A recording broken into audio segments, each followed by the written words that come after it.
Hey champs of ExamsNet, welcome back to another session of Human Physiology. Today we will start the third chapter of Human Physiology, that is excretory products and their elimination. In the previous two chapters we have discussed that useful or essential substances have to be provided to the body, and at the same time harmful substances or useless substances have to be removed or eliminated out from the body, right? We know that during metabolism a large number of such substances get accumulated inside the body. Therefore it is important to remove or eliminate them from the body time to time, okay, either totally or partially depending on the situation or the requirement, okay. But we will have special emphasis on the nitrogenous wastes because the excretory system of our body eliminates the nitrogenous wastes, okay, is involved in the elimination of the nitrogenous wastes. So let's start. What are the different types of nitrogenous wastes? Three main types of nitrogenous waste produced in the body are ammonia, urea, and uric acid. Okay, these are three main types of nitrogenous wastes which are produced in the animal's body. Right, here we are talking about the animals in general, not particularly humans. So first we will have general introduction about all the animals, and then we will move to the human excretory system. Okay. So the nitrogenous waste, first one is the ammonia. So we know that the ammonia is the most toxic form among all these three. Okay, among ammonia, urea, and uric acid, which one is most toxic? It is ammonia. Therefore, for the removal of ammonia, a large amount of water is required. Okay, that means the animals in which ammonia is produced as the nitrogenous waste must live in or around water bodies. Okay, then only a large amount of water can be available to them. So the examples of such animals are aquatic amphibians and aquatic insects. So these animals live in water most of the time. So the water is readily available to them, right? Such animals are known as ammonotelic. Okay, the process of excretion of ammonia is known as ammonotelism. Ammonotelism. And the animals in which ammonia is excreted as the nitrogenous waste are known as ammonotelic animals. Okay, so the examples of ammonotelic animals are aquatic animals like aquatic amphibians, aquatic insects, etc. Okay, and this ammonia is readily soluble, therefore it can easily be diffused through the body surface or the gill surface. Okay, we know that the aquatic animals have gills instead of lungs. Okay, whereas the terrestrial animals have lungs. So they have, aquatic animals have gills which can help in respiration as well as in the elimination of ammonia or excretion of ammonia. Okay, because ammonia can easily diffuse through the gill surface. Okay, and it is diffused in the form of ammonium ion, NH4 plus. Okay, ammonium ion. And here there is no significant role of kidney. Okay, because simple diffusion takes place through the body surface or the gill surface, therefore kidney does not play an important role here. Okay, now we come to the second type of nitrogenous waste, that is urea. Now urea is less toxic than ammonia, therefore for the removal of urea lesser amount of water is required, but still water will be required. Okay, so the animals in which urea is excreted out as the nitrogenous waste are mammals, terrestrial amphibians which live mostly on the terrestrial habitat, and marine fishes. Okay. So mammals, terrestrial amphibians, and marine fishes, all these are examples of the ureotelic animals. Ureotelic animals are those in which urea is excreted out as the nitrogenous waste. Okay, so ammonia is excreted, then the animal is ammonotelic. If urea is excreted, then it is known as ureotelic. Similarly, if uric acid will be excreted, then the animal will be uricotelic. Okay, so here, how is urea eliminated? We have seen about the ammonia, that ammonia is excreted by simple diffusion through the body surface or the gill surface. But how is ammonia excreted? So here you have to remember how is urea excreted? You have to remember that although urea is excreted out, but the waste that is produced is ammonia only. Okay, so it is produced in the form of ammonia, but later on this ammonia is converted into urea in the liver of such animals. Okay, so in our body we are also ureotelic, human beings are also ureotelic. So in our body it is produced, the waste is produced as ammonia, but ammonia is converted into urea into the liver, okay, inside the liver, and then this urea is released into the blood, and then this blood is filtered and excreted out by the kidneys. Okay, so what is the role of kidney? It can filter the blood and excrete or eliminate the useless substances. Okay, what happens? Ammonia gets converted into urea in the liver. Then this urea is released into the blood. That means the blood contains the impurities, so it needs to be filtered. So the filtration of the blood will take place in the kidney. Okay, so filtration and excretion will take place by the kidney. Now, not all the urea will be excreted out. Some urea will remain. It will be retained in the kidney matrix. Where? In the kidney matrix. So what is the role of this remaining urea? It will help in maintaining a desired osmolarity. What is osmolarity? It means a balance in the body fluid or ions. So fluid or ionic balance is known as osmolarity. Okay, so the urea can also maintain osmolarity. That means it can balance the amount of body fluid and ions. Now we come to the third type of nitrogenous waste, that is uric acid. Now this is the least toxic form among all these three. Ammonia was most toxic, urea was less toxic, and uric acid is the least toxic. And we also know that the animals in which uric acid is excreted out as the nitrogenous waste are said to be uricotelic. Okay, what are the examples of uricotelic? Reptiles, birds, land snails, and insects, for whom what the availability of water might be challenging. Okay, and this uric acid is excreted out in the form of pellet or paste. Okay, urea is excreted in the form of liquid, okay, through water, but uric acid is excreted in the form of pellet or paste, very thick. Okay, very thick. So this was about the different types of nitrogenous wastes which are produced in animals. Similarly, different types of animals can have different structures which are involved in the excretion. For example, protonephridia. So protonephridia is the excretory structures which is present in the flatworms. Flatworms. For example, planaria. Okay. These protonephridia are also known as flame cells. Now, examples are platyhelminthes, that means flatworms,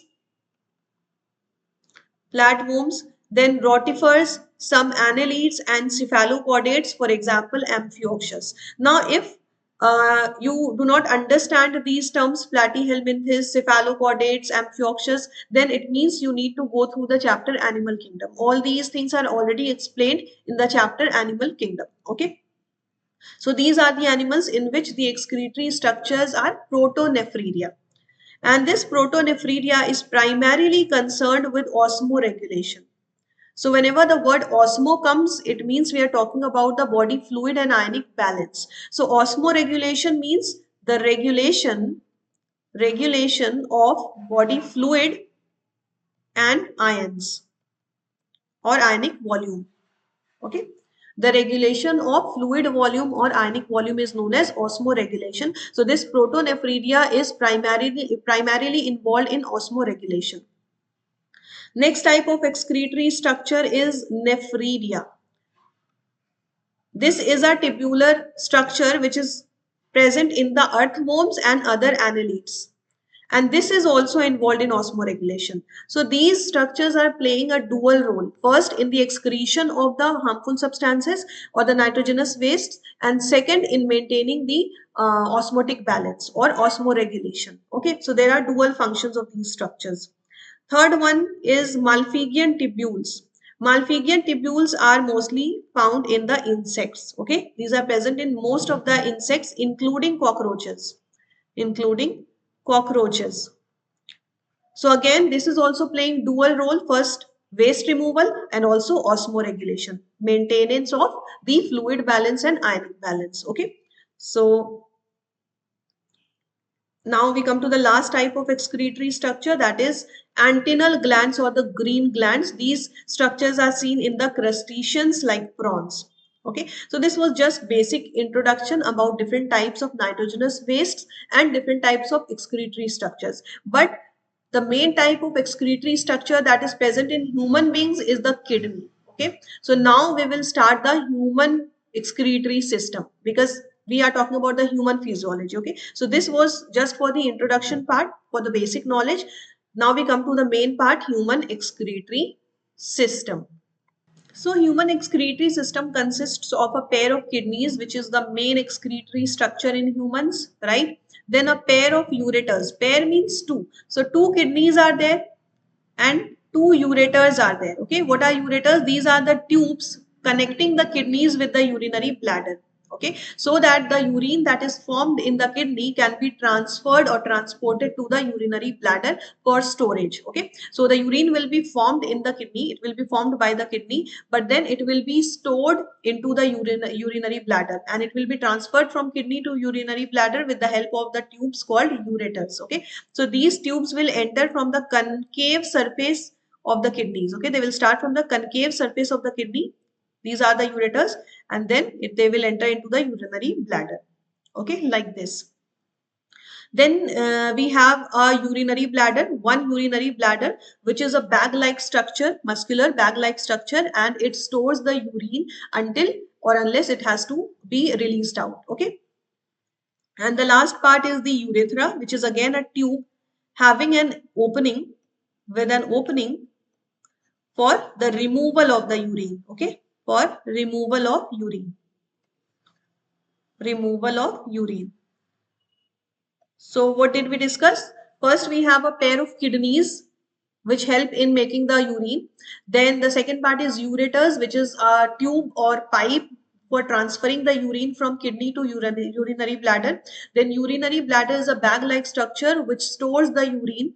And then urethra is a tube with an opening for the removal of the urine from the body. Okay. So these are the main parts of the excretory system. Now we will have a look at the diagram. Okay. You can see this diagram. These are the kidneys, these pink color structures, two pink color structures which are bean shaped. What is the shape of the kidney? Bean shaped, right? Like this, like this. That means it will have a convex surface. This outer surface is the convex surface and this inner surface is the concave surface. Okay. If you do like this is the convex and this is the concave. Okay. This is the basic thing you should know.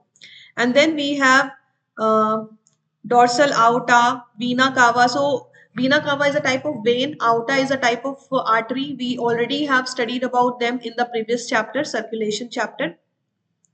Renal vein, renal artery. Renal word is used for kidney. Okay, so whenever the word renal comes, you have to understand that we are talking about the kidney. Okay, so renal artery, renal vein, vena cava, aorta, all these are types of arteries and veins. Then we have a gland, adrenal gland, which is associated with the kidney. So which gland is associated with the kidney? Adrenal gland. Okay, so the word renal or adrenal is related to the kidney. Okay, then this is the ureter. You can see pink pipe-like structures or pink tubes coming from the kidney towards the urinary bladder. Okay, so these pipes or tubes which are entering into the urinary bladder are ureters. Okay, so they will transfer the urine from the kidney to the urinary bladder. And then we have urethra. You can see this tube at the end of the excretory system. At the lowest point, there is a tube having an opening through which the urine will be removed from the body. Okay, and if you look at this kidney, on the left side you will see different parts are shown: pelvis, medulla, cortex. These are different parts of the kidney that we will discuss right now. Okay, so let's come to the kidney. Here we will see the structure or parts of the kidney. Okay, so first of all, kidney is reddish brown in color. It is a reddish brown bean shaped structure. Okay, having a convex surface and a concave surface. It is located between the last thoracic, that is 12th, and third lumbar vertebra. So we will learn about the thoracic vertebra and lumbar vertebra in the next chapter, locomotion and movement. Okay, so total how many thoracic vertebra are there? Total number of thoracic vertebra is 12.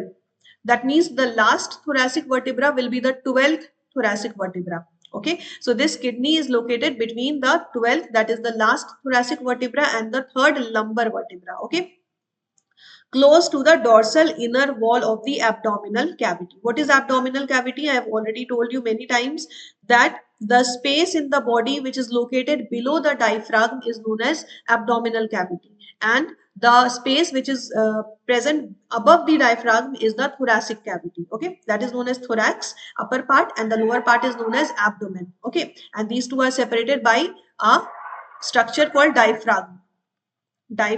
Okay, so this I've already explained in the breathing and exchange of gases. Now, what is the measurement of the kidney? So the length of the kidney is about 10 to 12 centimeter. This is the length. Then the width of the kidney is 5 to 7 centimeter. Okay, this is width. And the thickness of the kidney is 2 to 3 centimeter. Okay, this is thickness. So the length of the kidney is 10 to 12 centimeter. The width is 5 to 7 centimeter, and the thickness is 2 to 3 centimeter. Okay, centimeter. You have to remember the unit. And the average weight of the kidney is about 120 to 170 grams. Okay, so these are some data that you have to remember. Now we come to the parts of kidney. Here you have to pay attention, because if you do not understand the parts of the kidney, then you will not be able to understand the mechanism of urine formation. Okay, so parts of kidney. The first part is hilum. What is hilum? It is a notch through which ureter, blood vessels, and nerves enter, and it is located towards the inner concave surface. So we have already seen that the kidney has an outer convex surface. This is outer surface, or the convex surface. Okay, and then it has an inner concave surface like this. This is the inner concave surface. Okay, that is inside, towards inside, and the convex surface is bulging outside. Okay, now towards the inner concave surface, in the middle you can see there is a notch, this middle part. Okay, let me show you in another color, in red color. Okay, this is the notch called hilum. So this is hilum. Okay, this is the point which will lead to the entry into the kidney. Okay, so whatever tubes or pipes have to enter into the kidney, they will enter through this notch or hilum. Okay, so this is located towards the inner concave surface, and through this notch or through the hilum, the ureters, blood vessels, and nerves all can enter into the kidney. Okay, so basically you can say that this hilum is the opening inside the kidney, opening for the kidney. Okay, then the next part is renal pelvis. Now, as you move inside the kidney through the hilum, the space that you will see will be the renal pelvis. Okay, so this is the kidney. The ureters and blood vessels can enter through this notch or hilum. Okay, and as they will enter through this, there will be a broad funnel shaped space.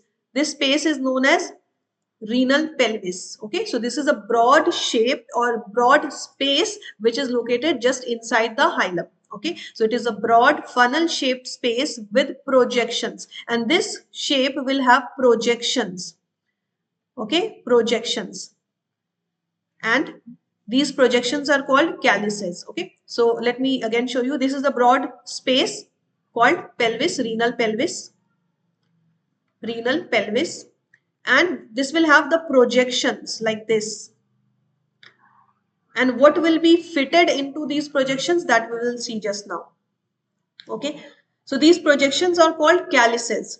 Now inside the kidney there will be two zones, cortex and medulla. Okay, so medulla is the inner zone. That means just as you enter into the kidney from the concave surface, and you will see the broad funnel shaped space called the renal pelvis having the projection called calyces. So these calyces will have a mass called medulla. Okay, conical masses. Okay, these projections will have conical masses or triangular masses or pyramidal shaped masses. Okay, so these conical masses are formed by the medulla. Okay, these are formed by the medulla.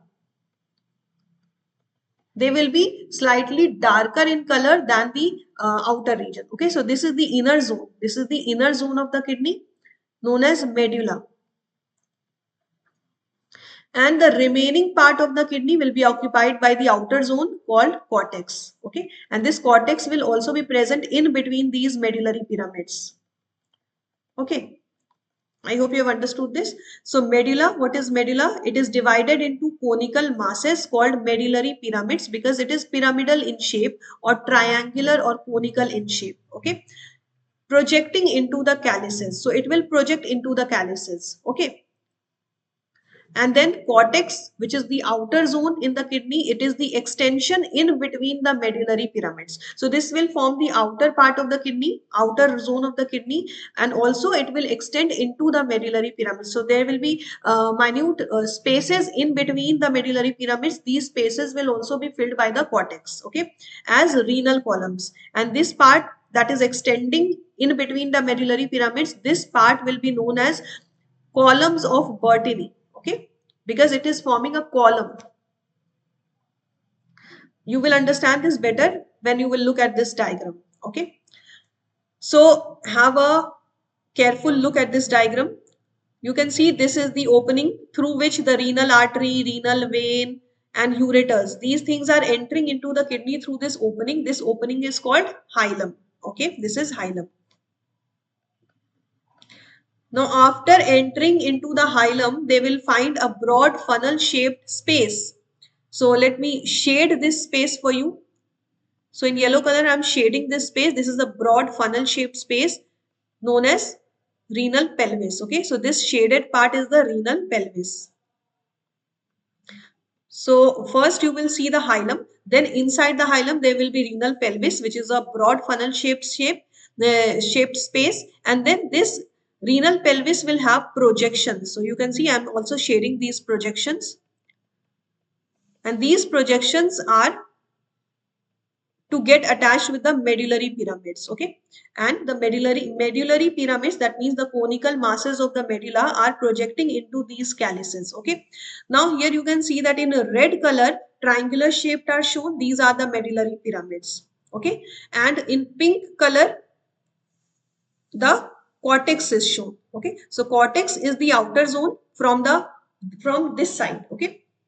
That means from the convex side, the first part that you will get is the cortex, and the next part, inner part, you will see is the medulla, okay. Whereas if you see from the hilum side, that means from the concave side, the first part that you will see will be the medulla, okay. So when we say outer part, we say from outside, that means from the convex part. So the cortex is the outer part and the medulla is the inner part, okay, and the medulla is present in the form of conical masses known as medullary pyramids, okay, and these medullary pyramids are extending into the or projecting into the calyces, which are extension of the renal pelvis. Got it? And this outer layer of the kidney is a tough capsule, okay. Outside there will be a tough capsule. So I hope you have understood this. In red color, we have the medullary pyramids, which are darker in color, and the cortex are shown in the light pink color. Okay. Cortex is the outer zone and medulla is the inner zone of the kidney. Okay. Now we come to a very important part of the kidney, that is nephron. This is the most important part because it is the functional unit of the kidney. Okay. And there are a large number of nephrons in the kidney. It is a complex tubular structures and there are around 1 million nephrons in each kidney. Okay, so each kidney, which is so small in size, contains 1 million, nearly 1 million nephrons. It means how small the size of nephrons will be. Okay, but the small size of nephron does not mean that it is a very simple structure. In fact, it is a very complex structure. Okay, so we will see there are different parts of the nephrons. Even a small size nephron will have so many parts. So see, the first part of the nephron is glomerulus. So what is glomerulus? It is a tuft of capillaries which is formed by the afferent arteriole, which are fine branch of renal artery. Okay. So let's understand this. This is, we have this capillary. So I'm drawing a tuft of capillaries. Okay. Capillaries forming a tuft. So this tuft of capillaries is known as glomerulus. What is the main function of this glomerulus? the main function of the glomerulus is to filter the blood. Okay, so filtration of the blood is the main function of the glomerulus. Now the blood enters into this glomerulus by an arteriole known as afferent arteriole. Okay, afferent arteriole, and the blood leaves this glomerulus by the efferent arteriole. Okay, so the blood is carried into the glomerulus by the afferent arteriole, and it is released or moved away from the glomerulus by the efferent arteriole. So this also you should remember, because these two are confusing words. Okay, afferent and efferent. Afferent words bring the blood into the glomerulus, and efferent arteriole leaves or takes the blood away from the glomerulus. Okay. Next part of the nephron is renal tubule. Okay, so basically the nephron consists of two parts. First one is the glomerulus, which is involved in the filtration of the blood, and the second part is the renal tubule. This part will be involved in the reabsorption and secretion. Okay. So the nephron has two parts, glomerulus, which is involved in filtration, and renal tubule, which is involved in reabsorption and secretion. We will study about these later in the chapter. Okay. Now, renal tubule again consists of many different parts. Now, these things can be quite confusing if you do not revise them. Okay, because all these terms can get mixed up in your mind. So the first part of renal tubule is Bowman's capsule. Okay, let me draw the structure here to explain it to you. First, we will revise what we have studied.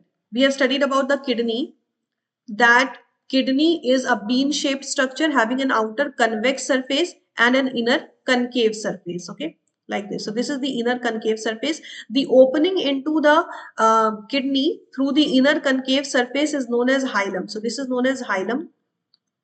As the ureters or the blood vessels enter through this hilum into the kidney, they will find a broad funnel shaped space called renal pelvis. Then this renal pelvis will have some projections known as calyces. Okay, in these projections there will be medullary pyramids, which are conical shaped structures of medulla. Okay, so these are the medullary pyramids.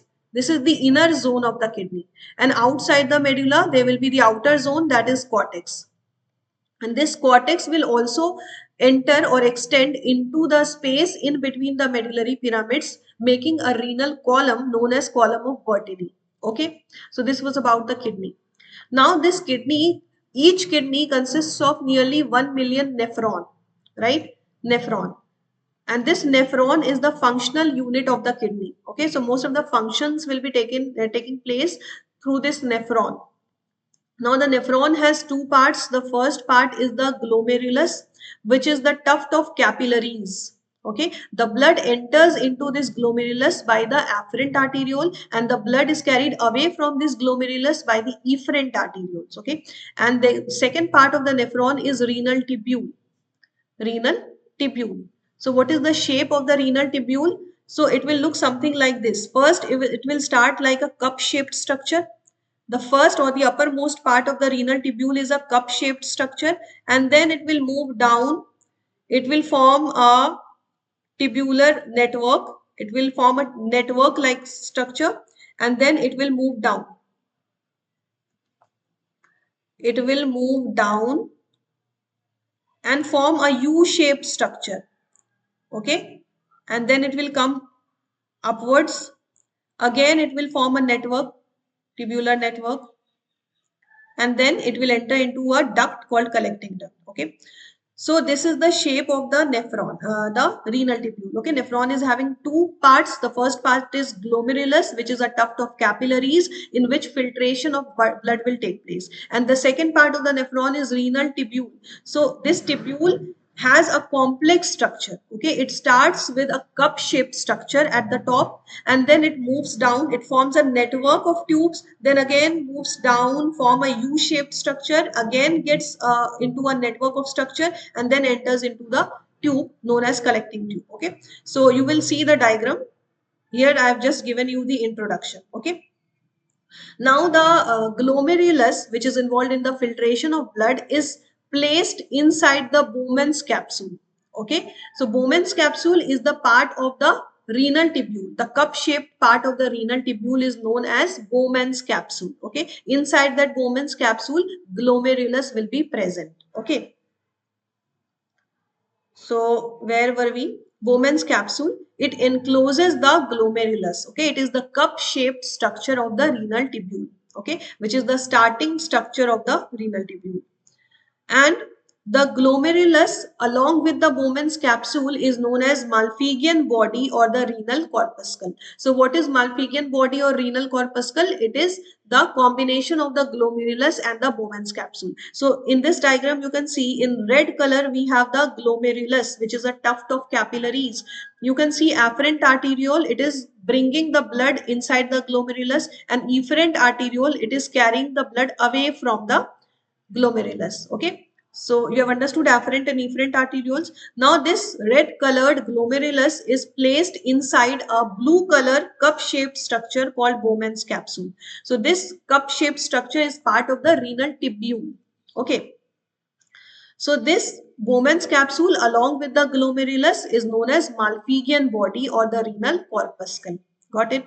Now the next part of the renal tubule will be proximal convoluted tubule. So I have told you just now that the renal tubule will start with a cup shaped structures and then it will move down and form a network of tubes. Okay, it will form a complicated or convoluted network like this, and this part is known as proximal convoluted tubule because it is present near the Bowman's capsule. Okay, so the part or the network of the tube which will be located near the convoluted near the Bowman's capsule, it will be known as proximal convoluted tubule. Proximal means near. Okay, it is present near, and the network that it will form away from the Bowman's capsule will be known as distal convoluted tubule. Okay. So first, as you move down, you will see the proximal convoluted tubule. Okay. Then this proximal convoluted tubule will again continue as a U-shaped structure. Okay. So this part will be known as Henle's loop. So renal tubule starts with a cup-shaped structure. Cup-shaped structure, then it moves down and forms a network like this. It is known as proximal convoluted tubule. Then again it moves down and formed a U-shaped structure. So this U-shaped structure is known as Henle's loop or loop of Henle. So you can see that since it is forming a U-shaped structure, first it is going down and then it is coming up. So the part where it is going down is known as the descending limb of loop of Henle, and the part which is coming upward is known as ascending part of or ascending limb of the loop of Henle. So the loop of Henle is a U-shaped structure formed by the renal tubule, and it has two limbs, the descending limb that is going downward and the ascending limb that is coming upward. Okay, and after coming upward it will again form a network of tubes, and this will be known as distal convoluted tubule because it is located at a slightly at a distance from the Bowman's capsule. Okay, so above this proximal convoluted tubule is located. So first proximal convoluted tubule and then distal convoluted tubule. Therefore, proximal one is more near to the Bowman's capsule, whereas the distal convoluted tubule at a certain distance from the Bowman's capsule. So it is the continuation of the ascending limb of loop of Henle. Okay, first it is going down, descending, and then it is coming up, ascending. Okay, so distal convoluted tubule is the continuation of the ascending limb of loop of Henle, and it opens into a straight tube called collecting duct. Finally, this distal convoluted tubule will open into a duct or tube called collecting duct. So what is collecting duct? Many of these collecting duct will converge or open into the renal pelvis. Renal pelvis is the broad funnel-shaped space which was located inside the hilum. So these collecting duct will open into the renal pelvis through the medullary pyramids. Okay, so medullary pyramids are located here. So through the medullary pyramids, they will enter into the renal pelvis. Got it? Through the medullary pyramids in the calyces. Calyces are the projections of the renal pelvis. Now you can see the diagram. Here you will understand it better. Okay. So I have already explained, but this diagram will explain you more clearly. So you can see two colors here. One color is red and the other color is yellow. Okay. Two colored tubes are shown here. In red color, we have the glomerulus,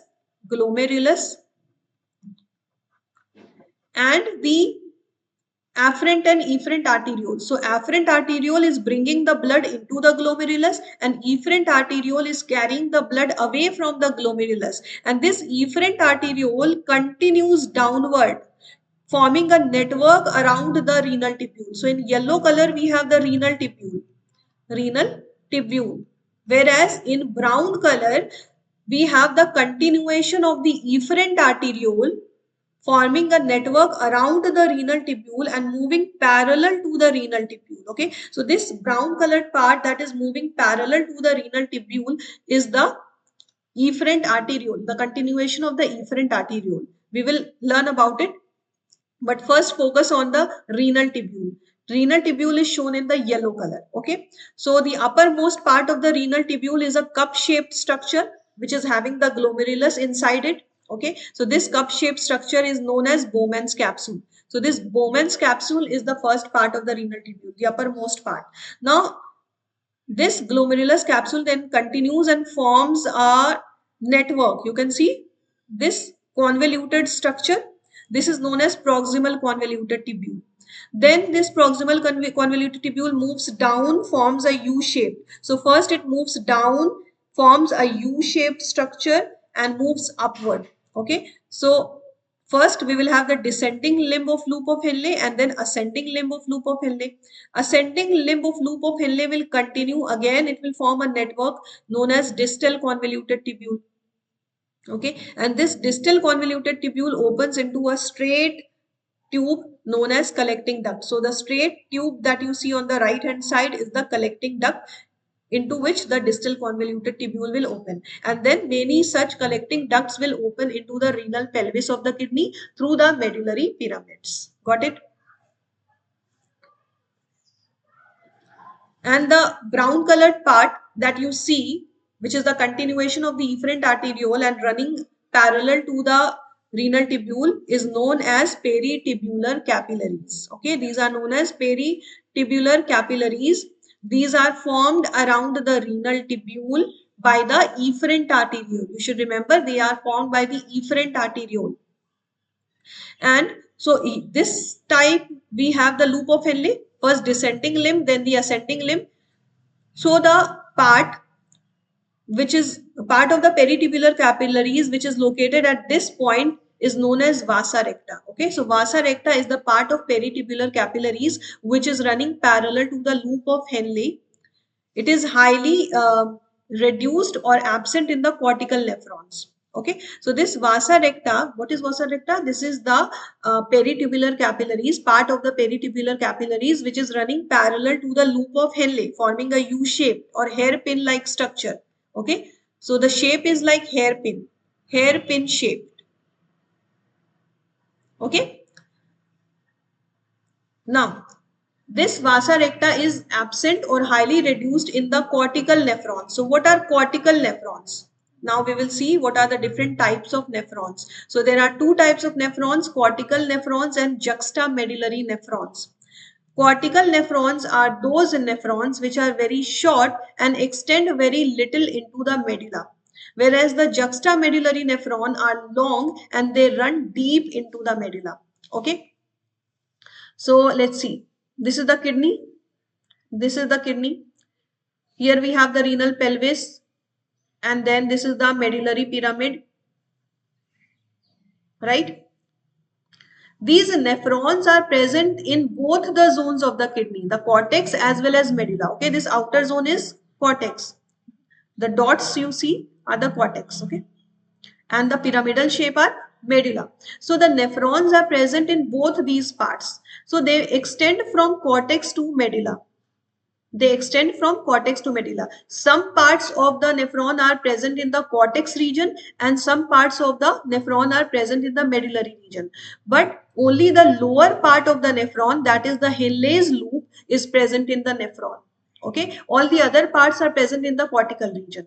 Okay, so the loop of Henle of some of the nephrons can extend deeper into the medulla, some other do not extend deeper into the medulla. So the nephrons which are very short and they extend very little into the medulla are known as cortical nephrons. Okay, and the nephrons which are longer, therefore they run deeper into the medulla, are known as juxtamedullary nephrons. Okay, so here we have the summary.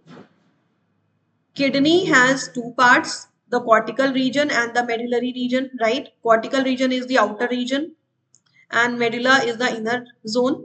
Okay, outer zone is the cortex, inner zone is the medulla. In the cortical zone, which parts of the nephrons are present? The Malpighian corpuscle, that means Bowman's capsule plus glomerulus,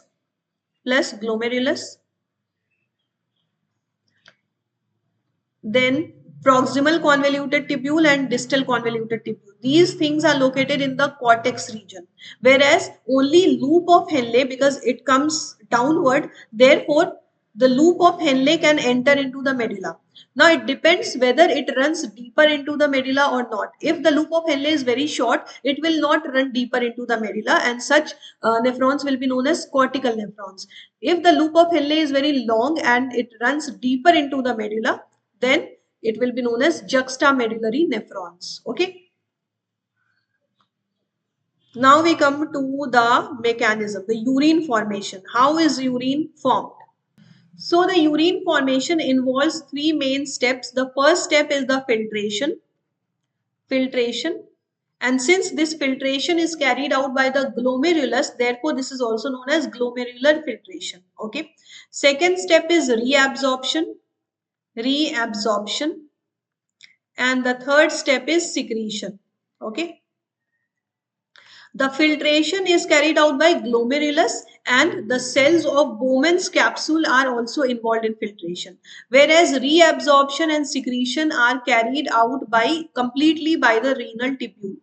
So different parts of the renal tubule like proximal convoluted tubule, loop of Henle, and distal convoluted tubule, DCT.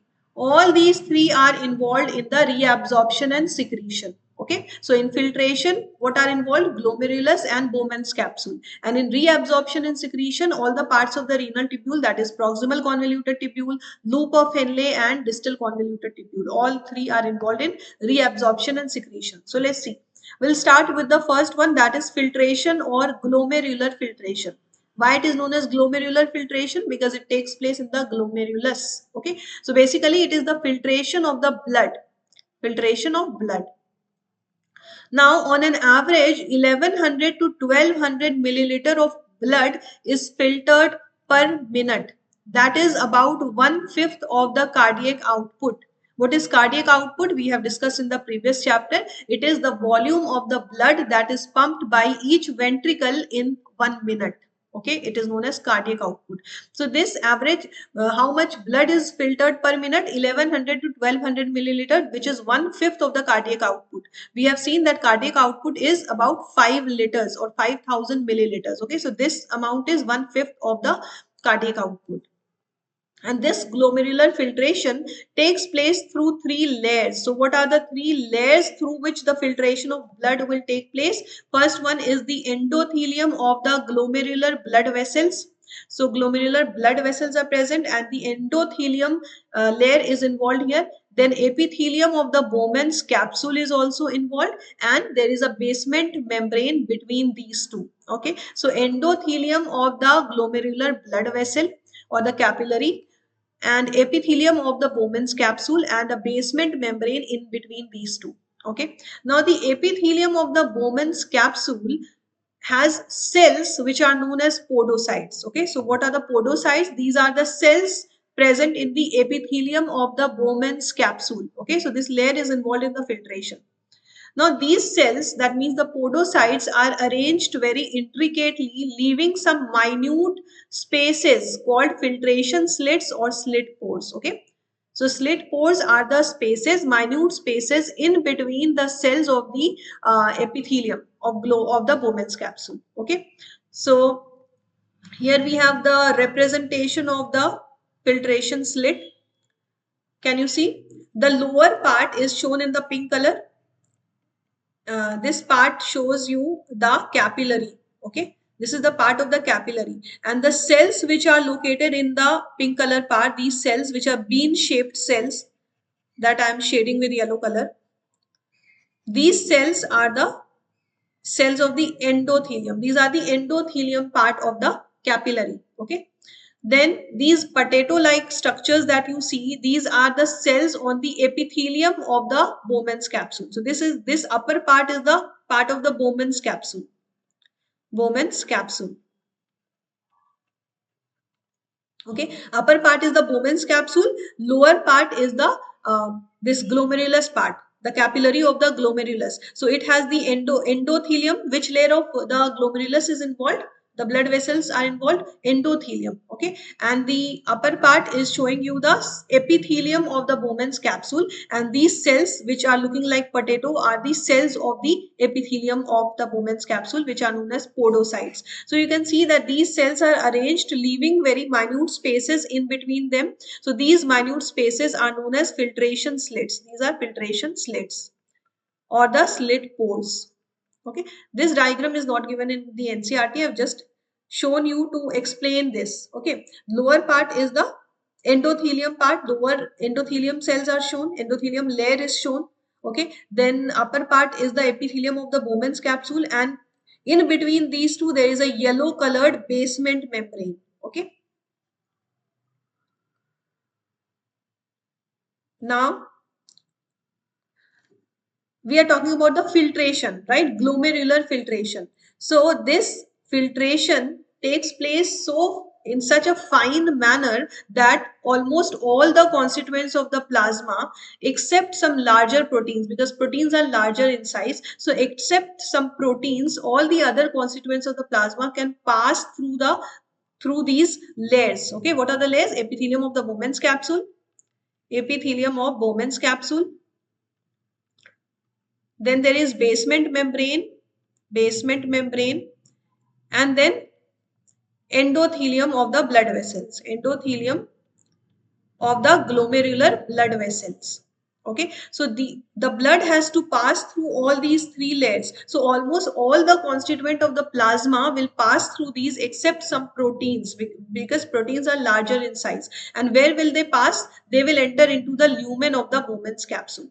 So passing through the epithelium, they will enter into the lumen. Okay, therefore it is considered as ultrafiltration because the filtration is very fine. Now, glomerular filtration rate. What is glomerular filtration rate? It is the amount of filtrate that is formed by the kidney. Amount of filtrate formed by the kidney per minute in 1 minute. Okay, so how much filtrate is formed in 1 minute? 125 milliliter of filtrate is formed in 1 minute, which means 180 liters of filtrate per day. So can you imagine 180 liters is such a large volume, right? It is a very large volume. So can you release 180 liters of urine per day? Not at all. It is not possible. How much urine do we release per day? Only 1.5 liters. So out of 180 liters of filtrate formed per day, only 1.5 liters of urine is released. So where did all the remaining amount go? So all these remaining amounts of the filtrate were reabsorbed. Okay, they were reabsorbed. So the maximum amount will be reabsorbed into the body. Will be reabsorbed. Okay, how they will be reabsorbed, that we will see. First of all, let's see regulation of the glomerular filtration rate. What is glomerular filtration rate? 125 milliliter per minute or 180 liter per day. Now, how is this glomerular filtration rate regulated by the kidney. So the kidney has a built-in mechanism for the regulation of glomerular filtration rate. One such mechanism takes place by the juxtaglomerular apparatus. So what is juxtaglomerular apparatus? It is an apparatus which helps in the regulation of the glomerular filtration rate. So how is this juxtaglomerular apparatus formed? It is formed by the cellular modification in the distal convoluted tubule and afferent arteriole at the location of their contact. Okay, and it is a very sensitive region formed by the distal convoluted tubule and afferent arteriole at the point of their location. Okay, it is not efferent arteriole, it is afferent arteriole. Okay.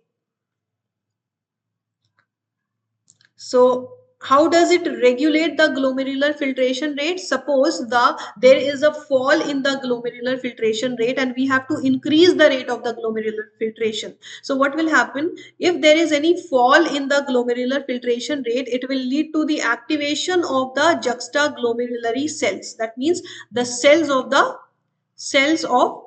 juxtaglomerular apparatus. Okay, this is the apparatus which will help in regulating the glomerular filtration rate. So whenever there is a fall in the glomerular filtration rate, the cells of the juxtaglomerulary apparatus will get activated and they will release a substance called renin. And what will this renin do? It will stimulate the glomerular blood flow, thereby increasing the glomerular filtration rate.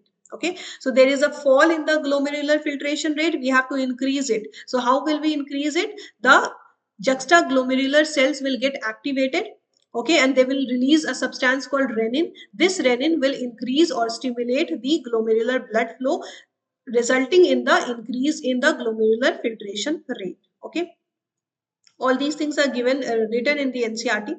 You should read it through that. So we have discussed about the glomerular filtration. Now the next step in the urine formation was reabsorption. So what is reabsorption? We have seen that 180 liters of urine of the filtrate is formed per day, right? But out of this 180 liter, only 1.5 liter of urine is released. That means maximum amount, that is about 99% of the filtrate, is reabsorbed by the renal tubule.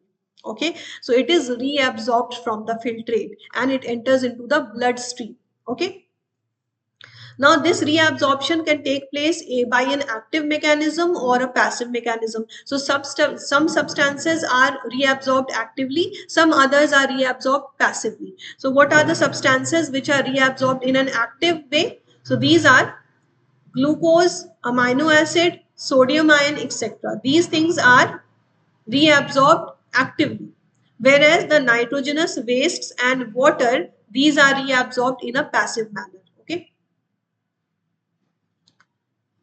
and reabsorption is carried out by the renal tubule, the proximal convoluted tubule, loop of Henle and distal convoluted tubule. All these parts of the renal tubule are involved in the reabsorption and they are also involved in the secretion.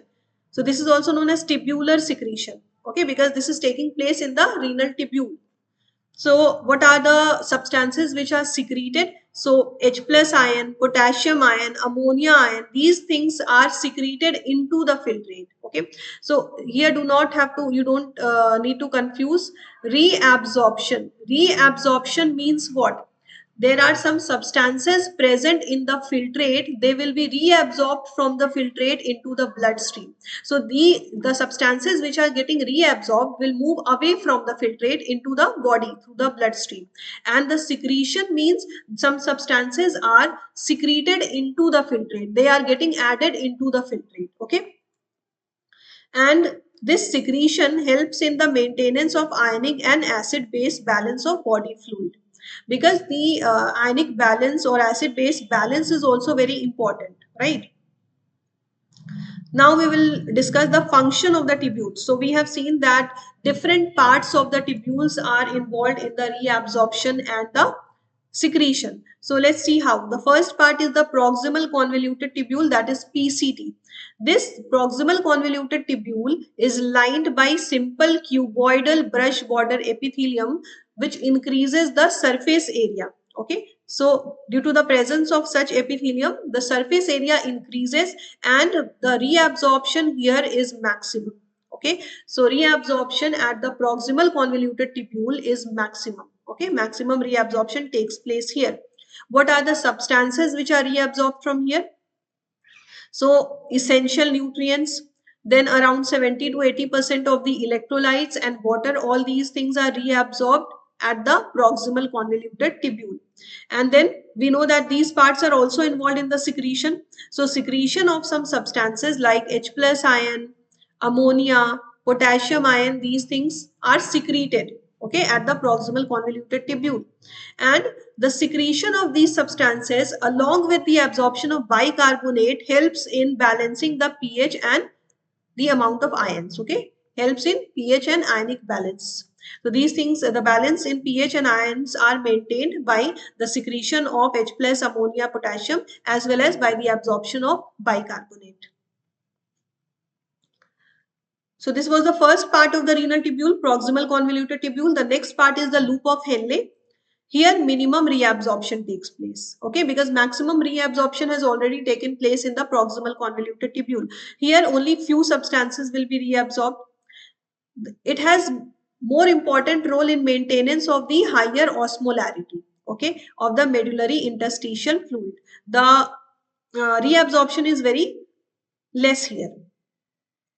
And as we know that the loop of Henle has two limbs, the descending limb that is going downward and an ascending limb that is coming upward. Okay, so this part is very important. You should remember that the descending limb of loop of Henle that is going down is permeable to water, but it is impermeable to electrolytes. Okay, so water will be able to move from here. Okay, so this is the loop of Henle, U-shaped,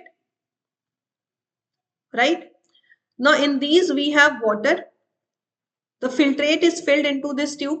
So the filtrate consists of water as well as the electrolytes. That means the ions. Okay. So since this descending loop, this loop is permeable to water, that means the water will be able to move out from it. Okay, the water will be able to move out of the loop of Henle from the descending limb, because the descending limb is permeable to water, but it is impermeable to electrolytes, so electrolytes will not be able to move out.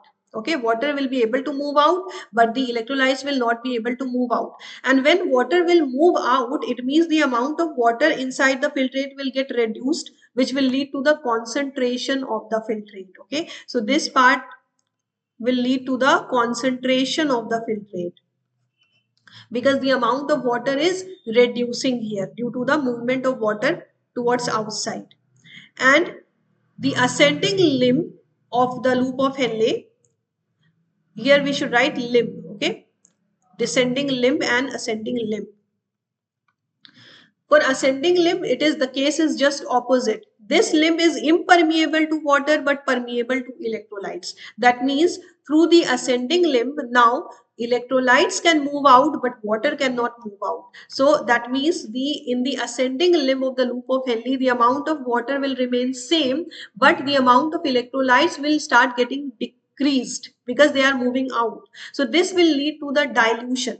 So in the ascending limb, dilution will take place. In the descending limb, concentration will take place, and in the ascending limb, the dilution will take place because the electrolytes are moving out from here.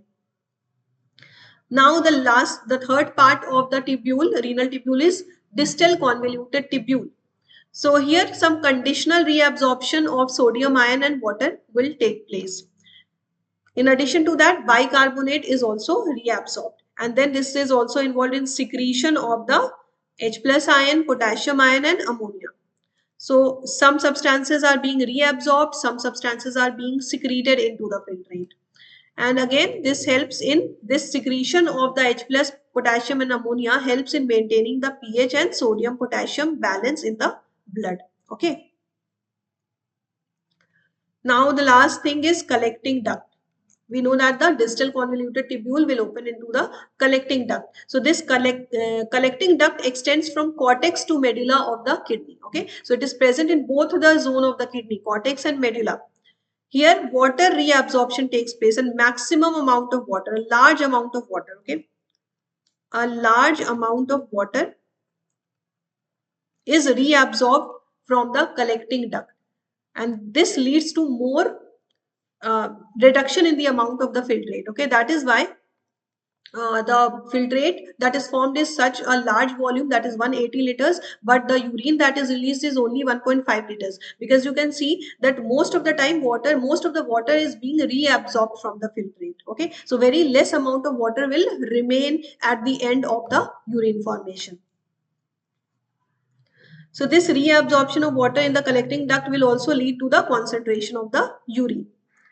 And this allows the passage of urea into the medullary interstitium to keep up the osmolarity. Again, this part is also involved in maintaining the osmolarity. So all the parts are maintaining the osmolarity as well. Okay, so they are involved in reabsorption as well as in maintaining the osmolarity. Maintenance of pH and ionic balance of the blood by selective secretion of H plus and potassium ions.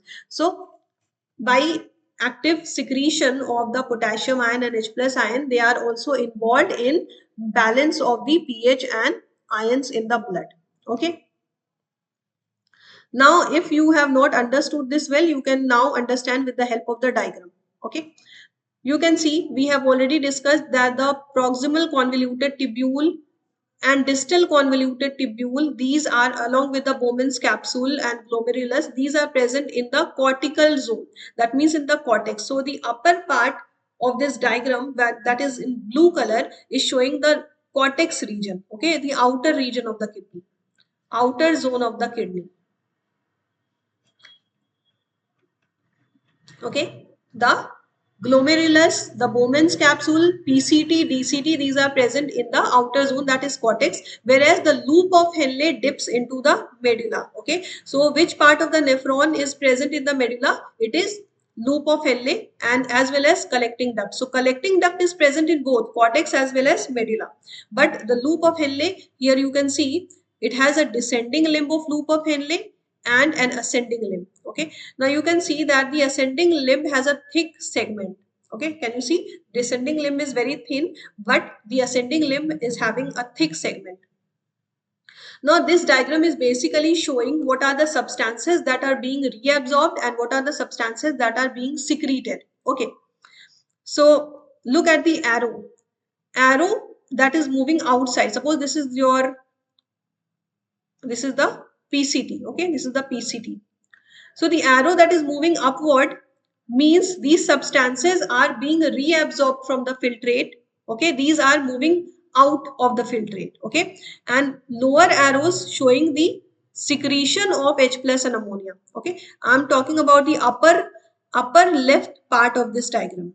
Okay, in the upper left part, which is the proximal convoluted tubule part, you can see that NaCl, bicarbonate, water, potassium, nutrients, all these things are being reabsorbed from the filtrate. That means these things will move out of the filtrate and they will be reabsorbed into the body, okay, through the blood vessels. And then the arrow which is showing towards the proximal convoluted tubule, these lower side arrows are showing the secretion part. So H plus ion, ammonia, these are being secreted into the filtrate. Okay. Similarly, towards the right hand side, we have the distal convoluted tubule. Okay, so here the upper arrows are showing the reabsorption, NaCl, water, bicarbonate, these things are being reabsorbed from the filtrate into the body through the bloodstream, and the lower arrows are showing the secretion of potassium ion and H plus ion into the filtrate. Okay, now in the loop of Henle also you can see left side we have the descending limb of loop of Henle and right side we have the ascending limb of loop of Henle. So in the descending limb, you can see that water is moving out. Okay, water is being reabsorbed because this descending limb is permeable to water, but electrolytes do not come out because it is impermeable to electrolytes. So concentration will take place in this region, in the descending limb. On the other hand, on the right side we have the ascending limb where you can see NaCl is coming out, right? So here water is not coming out, but electrolytes are coming out, because this segment, the ascending limb, is permeable to electrolytes and impermeable to water. Okay, so this part will lead to the dilution of the filtrate. And again in the collecting duct also you can see that water is being reabsorbed. Okay, in the collecting duct also water is moving out, that means it is being reabsorbed. So reabsorption means it will move out of the filtrate into the body and enter into the body through the bloodstream. And secretion means the substances will get secreted or added into the filtrate. Okay, so I am telling you again and again because I used to get confused between reabsorption and secretion by looking at this diagram. Okay, now actually it should be mechanism of the concentration of the urine. Okay, concentration of urine, because urine formation we have already discussed. Now we will see how the urine gets concentrated. So we know that the mammals have the ability to produce a concentrated urine, but how? So there are two main parts which are involved in the concentration of the urine. First one is the loop of Henle or Henle's loop, in which filtrate is present. Okay, what is present inside the loop of Henle? Filtrate is present, right? And second one is vasa recta. What is vasa recta? It is the continuation of the peritubular capillaries which moves parallel to the loop of Henle. So, and what is present inside the vasa recta? Obviously blood, because it is a blood vessel, right? It is a capillary. So blood will flow inside this. Now, if you have forgotten, let me recapitulate this for you. So we know that this is glomerulus, where filtration of the blood takes place. Now the blood is carried into this glomerulus by the afferent arteriole, and blood is carried away from this glomerulus by the efferent arteriole. Okay, and where does this efferent arteriole go? It carries the blood away from this, and then it continues as peritubular capillary. Peritubular capillary. Peritubular capillary. Peri means around.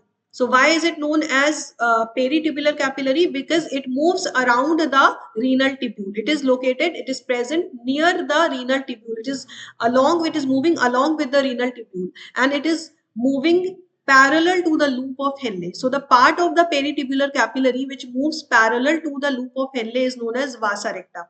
Okay, what is present inside this? Blood is present. Okay, and why does this move parallel to the loop of Henle?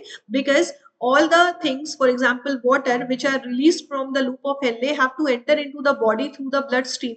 So how will they enter into the body? So they will enter into these this vasa recta. Okay, and then they will get mixed up in the blood, and through the blood they will reach back to the body. Okay, so basically the content of the loop of Henle and vasa recta will get exchanged. Okay, the thing that is released from the loop of Henle will enter into the vasa recta. Okay, that is why vasa recta moves parallel to the loop of Henle. Now, we know that the content or the filtrate that is present inside the loop of Henle is moving in the opposite direction in both the limbs. That means, suppose this is left side, this is right side. Okay, on the left side we have the descending limb of loop of Henle, descending limb, and on the right side we have the ascending limb of the loop of Henle, right? That is moving upward. So first it is moving down and then it is moving up. Got it? So all the filtrate that are present inside the loop of Henle will first move down, okay, towards the left side, and in the right side it will move up. So the filtrate is moving downward in the descending limb and it is moving upward in the ascending limb. That means the direction of the motion is opposite in the two limbs. First, in the one limb it is moving downward, in other limb it is moving upward. So this opposite direction is known as counter current. Counter current means the movement is in opposite direction. Similarly, the blood that is flowing inside the vasa recta is also flowing in the opposite direction. Okay, therefore there is counter current in both of them, in loop of Henle as well as the vasa recta. This proximity in the loop of Henle and vasa recta as well as the counter current in them is responsible for the increased osmolarity towards the inner medullary interstitium. So we know that the vasa recta and the loop of Henle are located close to each other. So this closeness between these two as well as the counter current in them is responsible for an increase in the osmolarity in the medulla. Okay, that means the osmolarity in the medulla will be more than the osmolarity in the cortex. Okay, so in the cortex, the osmolarity is just 300 milliosmol per liter, but in the inner medulla, it is 1200 milliosmol per liter. Okay, so you can see that the osmolarity in the medulla is much higher than the osmolarity in the cortex. Why is it so? It is because of the proximity between the loop of Henle and vasa recta, as well as due to the counter current in them. Got it? Now, here we can see that there is a large difference between the osmolarity in the cortex and the medulla. And we know that when there is a difference in the level of something, we say that there is a gradient. So there is a gradient. Gradient means difference in the level. So this is a gradient between the cortex and the medulla. And this gradient is mainly caused by the NaCl and urea. How? Let's see. NaCl, which is released from the ascending limb of loop of Henle, is exchanged with the descending limb of the vasa recta. Just now I told you that the vasa recta runs parallel to the loop of Henle because it has to take the content of the loop of Henle. The content which is released from loop of Henle will enter into the vasa recta. Okay, so that it can enter into the bloodstream and move back to the body, right? But what you have to remember here, that the content of the ascending limb of loop of Henle will get exchanged with the descending limb of vasa recta. Why? Because see, again I'll show you left side and right side. This is left side, this is right side. So the loop of Henle starts from the left side, it moves down and then comes towards the right side, moves up. But the vasa recta comes from this side. From right side, it moves down and then it moves up towards the left side. Okay, so the ascending part of loop of Henle is near the descending part of the vasa recta, and the descending limb of loop of Henle is near the ascending limb of the vasa recta. Got it? So what I said is that loop of Henle starts from the left side and moves up towards the right side, but the vasa recta starts from the right side, moves down and then moves up towards the left side. Okay, so that is why the ascending limb of loop of Henle is near the descending limb of the vasa recta, and the descending limb of the loop of Henle is near the ascending limb of the vasa recta. Okay, so this you have to remember. Therefore, the NaCl which is released from the ascending limb of loop of Henle will get exchanged with the descending limb of the vasa recta, right? And urea, which enters again into the ascending limb of the loop of Henle, will be brought back to the interstitium, that means medullary interstitium, by the collecting tubule. Okay, so this urea will be collected by the collecting tubule and then it will be transferred back to the medulla. Let's have a look at this diagram. So you can see on the left side we have the vasa recta. This is the vasa recta. Okay, and this side we have the renal tubule. Renal tubule. So this is the descending limb of the, let me show you in, let me increase the thickness for you. Okay. So where is the descending limb of the loop of Henle? This is the descending limb of the loop of Henle, right? Descending limb. And this side, this is the ascending limb of the vasa recta, because it has started from the right side, moves down and then moves up. So this one is the descending limb of the loop of Henle, and this one is the ascending limb of the vasa recta. So things will get exchanged between these two limbs. Okay, you can see that water is being moved out of the descending limb of the vasa of the loop of Henle, and it will enter into the ascending limb of the vasa recta. Okay, so now this, I have disturbed this diagram. Okay, you can look at this diagram in your NCERT. You can open the NCERT and then you can understand. Now it is your task to focus on this diagram and see if whatever I have told you coincides with this diagram. Okay. Mainly I had to tell you that the concentration of the urine takes place because of the proximity between these two. the loop of Henle and the vasa recta, as well as due to the counter current in them. Counter current means the movement of the filtrate is in opposite direction in the descending and ascending limb of loop of Henle, and the movement of blood in the vasa recta is also in the opposite direction in the two limbs. Okay. So this thing is actually quite complicated if you have not understood it well. If you have not paid attention, then this can be quite complicated. I used to face problem in this. Okay. Now this mechanism helps to maintain a concentration gradient in the medullary interstitium. So due to this mechanism, there is a concentration gradient in the medullary interstitium. Concentration gradient means there is a difference in the level of concentration. Somewhere the concentration is less, somewhere the concentration is high. And why is this concentration gradient important? Because this concentration gradient helps in easy passage of water from the collecting tube, which will lead to the concentration of the urine. Okay, so basically there is a generation of a concentration gradient, and this concentration gradient is responsible for the concentration of the urine. Okay. Now there is an important fact that human kidneys can produce urine about 4 times concentrated than the filtrate formed. Okay. So the filtrate can be concentrated 4 times. Now we come to the next topic, that is regulation of the kidney function. So the kidney has a mechanism for the regulation of its function. So how the functions of the kidney are regulated? So these functions are monitored and regulated by the hormonal feedback mechanism. So the mechanism that is involved in the regulation of the kidney functions is known as hormonal feedback mechanism. Okay, because hormones are involved here. Let's see how.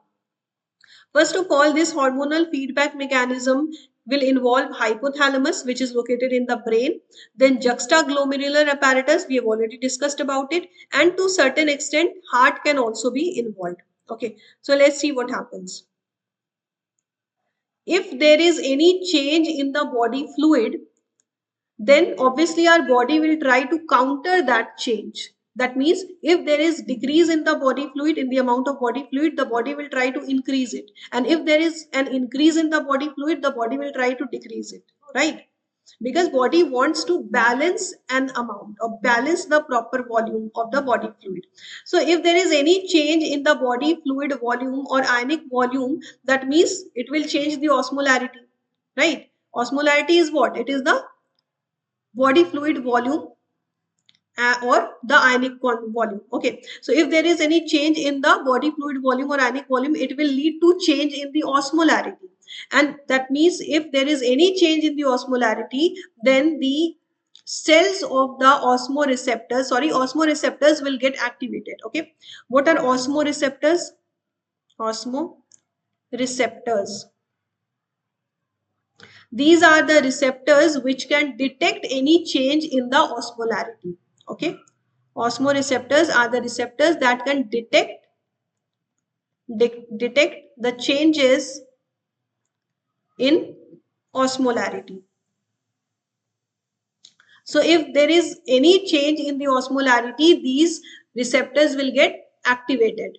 Okay, so the change in osmolarity will lead to the activation of the osmoreceptors, which are present in the hypothalamus, and they are also present in the kidney. Okay, so they are present in the hypothalamus as well as in the kidney.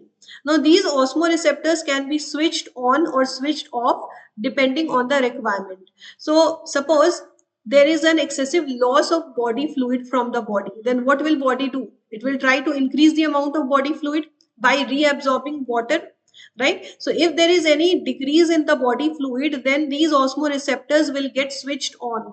Okay, they will get switched on, right? They will get activated, and then they will direct the hypothalamus or stimulate the hypothalamus to release a hormone known as ADH, antidiuretic hormone, which is also known as vasopressin hormone, from the neurohypophysis. Now, we will learn about these hormones and these parts in the last chapter of human physiology, but let me give you an introduction. We know that the hypothalamus and pituitary gland are connected to each other, right? Pituitary gland. Hypothalamus and pituitary gland are connected to each other. And this pituitary gland has two main parts, adenohypophysis, adenohypophysis and neurohypophysis, okay? And neurohypophysis.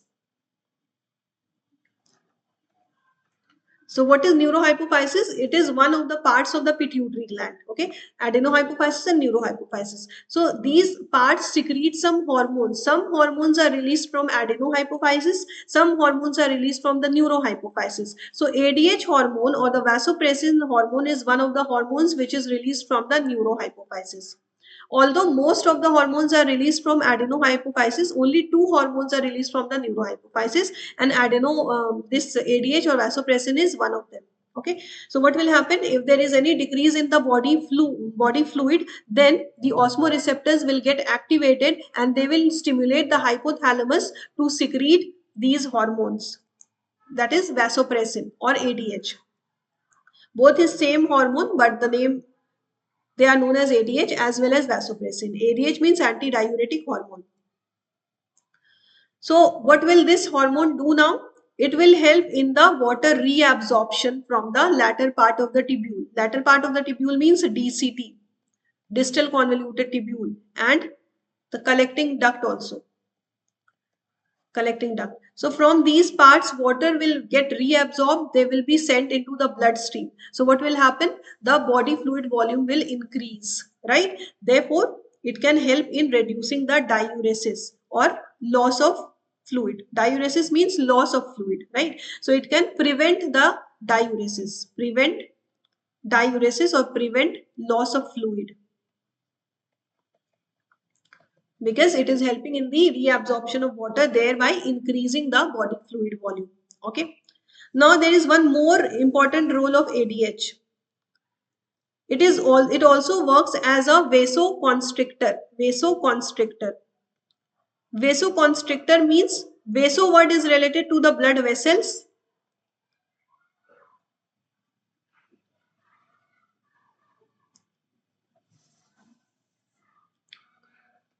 and constriction means narrowing.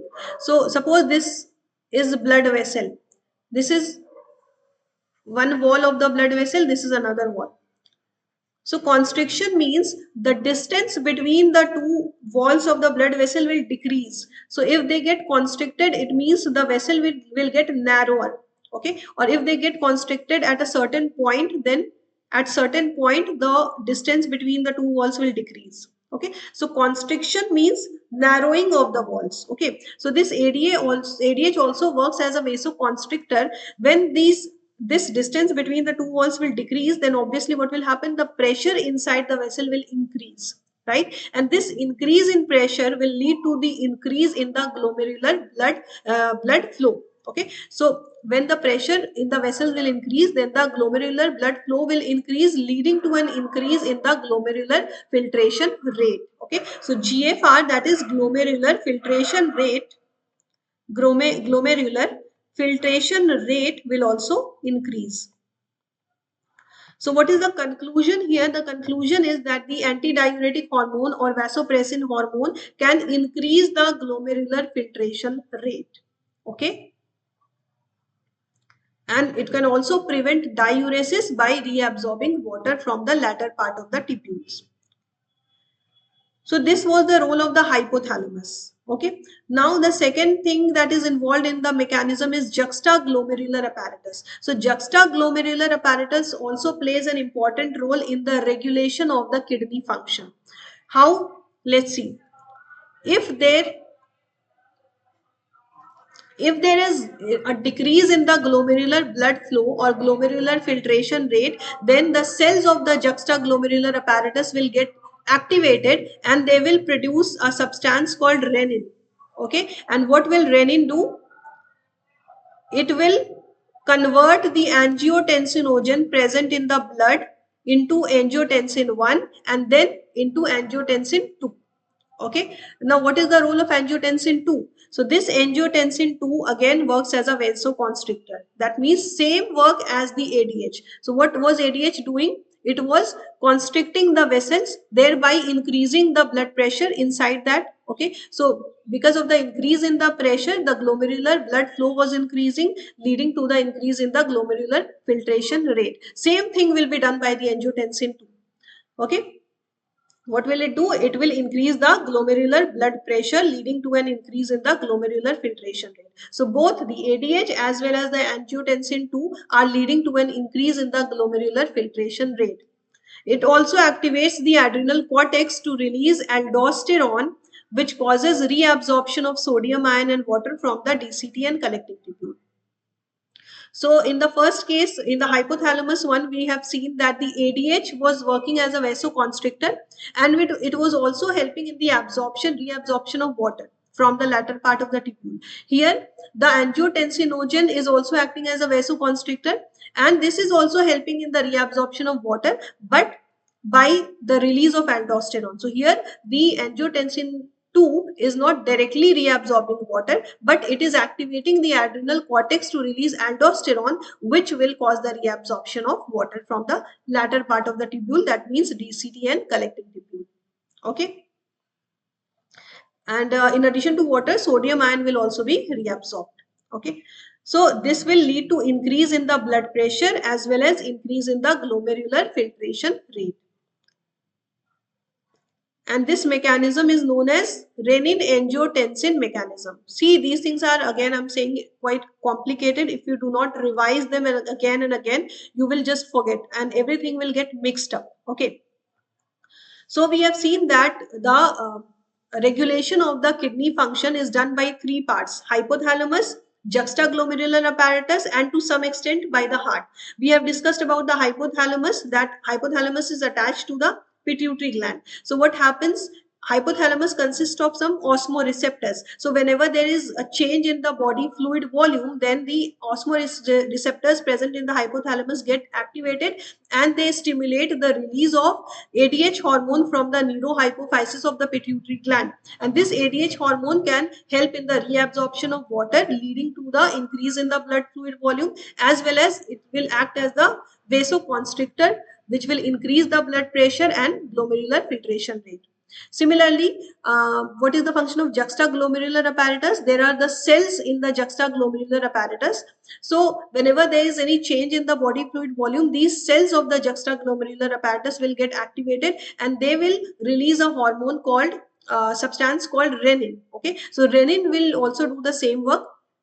Renin will convert the angiotensinogen into angiotensin 1 and then angiotensin 2, and then this angiotensin 2 will do the same work as that of the ADH or vasopressin. It will also act as the vasoconstrictor by increase, and therefore it will increase the blood pressure and the glomerular filtration rate, and it will also help in the release of aldosterone, which will help in the reabsorption of water. Okay, so it is actually quite confusing. You will have to revise many times. I'm repeating this. So we have discussed the role of the hypothalamus as well as the role of juxtaglomerular apparatus. Now we know that there is to some extent, heart is also involved in the regulation of the kidney function. So what is the role of the heart? If there is any increase in the blood flow to the atria, then a factor is released in the heart. This is known as arterial natriuretic factor. Okay, this will be released if there is an increase in the blood flow to the atria, and this arterial natriuretic factor, which will act as a vasodilator. Okay, it will help in vasodilation. So what we have seen, that ADH hormone or the vasopressin hormone acts as a vasoconstrictor, and the juxtaglomerular cells are releasing renin, which is also a vasoconstrictor. So these two are helping in increasing the pressure. These two vasoconstrictor lead to an increase in the blood pressure, leading to an increase in the glomerular filtration rate. But the arterial natriuretic factor that is released in the heart is working in the opposite manner. It is acting as a vasodilator. Okay, this is acting as a vasodilator. dilator. So it will dilate the blood vessels. That means it will increase the distance between the two vessels. So if there are two walls of the vessel, if these are two walls of the vessels, after dilation, the distance will increase. Okay. So this will lead to increase in the distance between the walls of the blood vessels, which will lead to decrease in the pressure. So this time the blood pressure will decrease, and this will lead to the decrease in the glomerular filtration rate. So the ADH hormone and the renin were increasing the glomerular filtration rate, whereas the arterial natriuretic factor is decreasing the glomerular filtration rate. That means it acts as a check on renin angiotensin mechanism, because it works in the opposite manner. Okay. So this was the most complicated part of the chapter. So you have to pay attention. Now we come to the next topic, that is mixturation. Now the things are simpler. Okay. Now the urine has been formed and now it needs to be removed from the body. Okay. So that means it will be released from the body. So this process of the release of urine is known as micturition. Okay. So what happens? The urine is formed in the kidney. Which part of the kidney? Nephron, obviously. Okay. So from the nephron, it will be carried to the urinary bladder, where it will be stored until it gets a signal from the central nervous system to release the urine. Okay.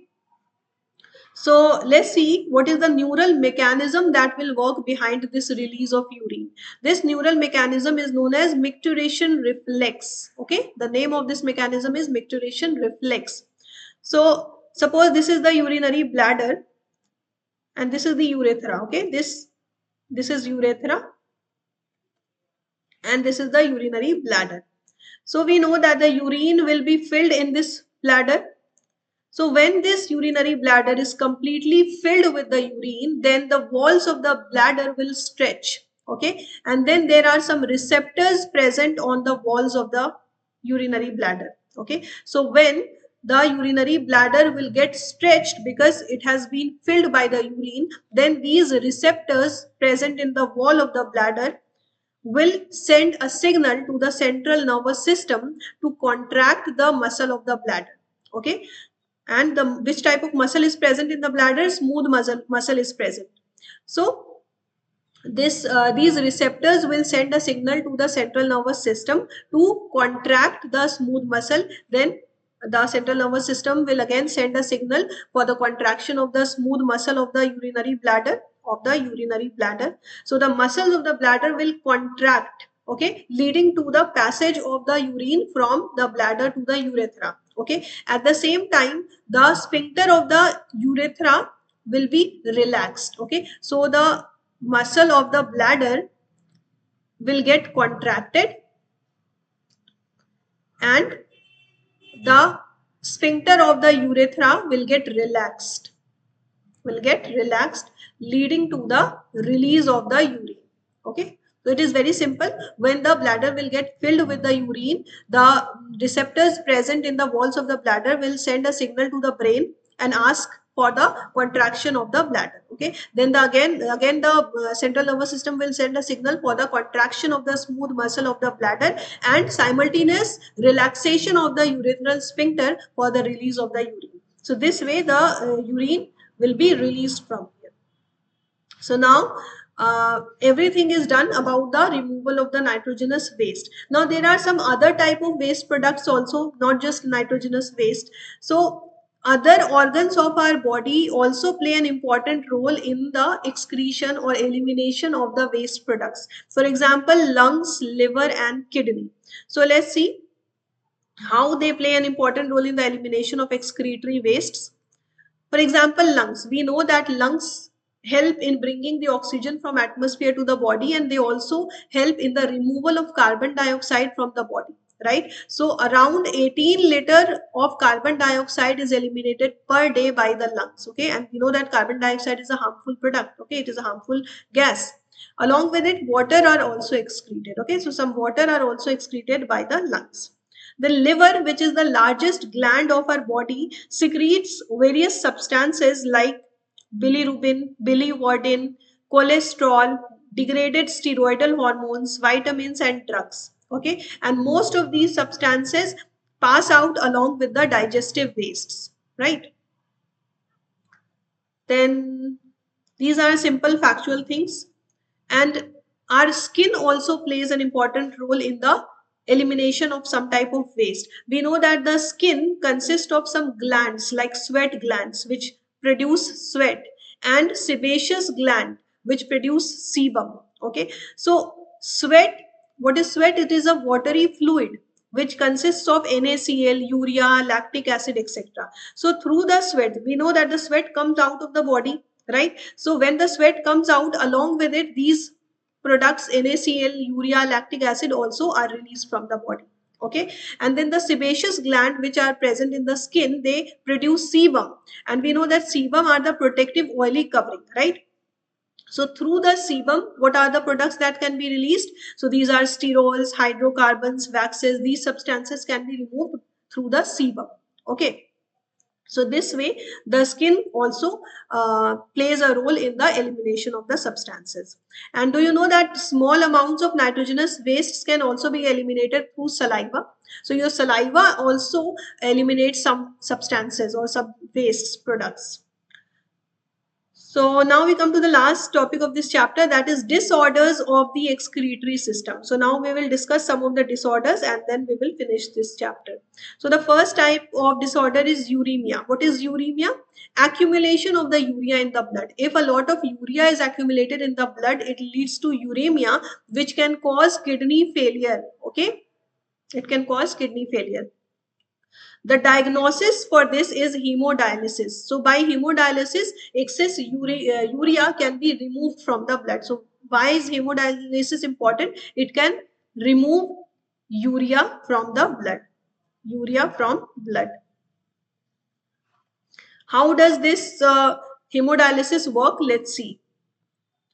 So the blood that contains the urea, blood which is containing the urea, is taken from a convenient artery into a dialysing unit, and this dialysing unit works as an artificial kidney.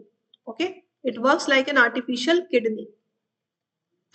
And what is the work of kidney? Filtration of the blood. Okay, so this dialysing unit will also do the same work, that means filtration of the blood. So it will remove the urea present in the blood and then it will send back the filtered blood into the body. Okay, so this dialysing unit consists of a coiled cellophane tube and which is surrounded by the dialysing fluid. Now this dialysing fluid has the same composition as the plasma of the blood, except the nitrogenous waste. Except the nitrogenous waste. All the other things will be same as that of the plasma. So what will happen? The blood that is taken through an artery from the body is sent into this dialysing unit. The blood will pass through the membrane of this cellophane tube and it will get filtered out. That means the urea present in the blood will be removed when it will pass through this membrane. Okay, and that urea will be sent into the dialysing fluid which will then be removed. Okay, so the urea will be removed from the blood through the dialysing fluid, and now the blood will get filtered and it will be sent back into the body with the help of a vein. Okay, now here you have to remember one thing, that first, before starting the process, we add an anticoagulant to the blood, for example heparin, so that the blood does not clot during the process. Okay, and after the process is completed or the filtration is completed, then antiheparin is added. Now the blood can get clot and then it is sent into a vein through which it will be sent back to the body. Okay, and this passage takes place by the concentration gradient. Okay, the passage of the molecules inside the dialysing unit will take place by the concentration gradient. Now, renal failures, that is kidney failures. Whenever we use the word renal, it means kidney. Okay, so renal failures means kidney failures. So we know that this uremia can cause kidney failures, and there can be some other reasons also which can lead to kidney failures. So kidney failures means simply the kidney will not be able to function properly. There is only one diagnosis for that, that is kidney transplantation. Nothing can be done with that affected kidney. Okay, you can only transplant the kidney, and the kidney is mostly transplanted from a very close relative so that it is not rejected by the immune system of the body. Okay, then the next type of problem which is very common today is the renal calculi. That is the stone. The stone is formed in the kidney. Okay, renal calculi. So what happens? Stone or insoluble mass of crystallized salts, for example, oxalates, are formed in the kidney. So it is simply known as kidney stone. Kidney stone. Then the last type of disorder is glomerulonephritis. What is glomerulonephritis? Simply inflammation of the kidney is known as glomerulonephritis. Okay, inflammation of the kidney. So now we have completed this chapter. I hope you have understood this chapter, but again, I will say that if you have any problem, feel free to mention your doubts in the comment section. I can explain the any topic you want again. Okay, so we'll be back with another session soon. Till then, keep learning, keep scoring high. Thank you so much.